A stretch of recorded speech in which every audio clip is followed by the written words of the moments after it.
Gabing-gabi na, di ba? Sa palagay nyo, saan kaya ang gala namin ngayon? O saan kami pupunta?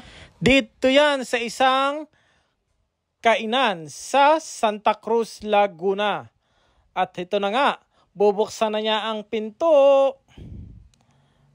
At merong mga nag-aantay sa amin. Ang aming kumakumpare at si kumare. At dito nga kami lalafang ng chicken and rice. Siyempre, kailangan ng soft drinks. Magkaibang flavor pa.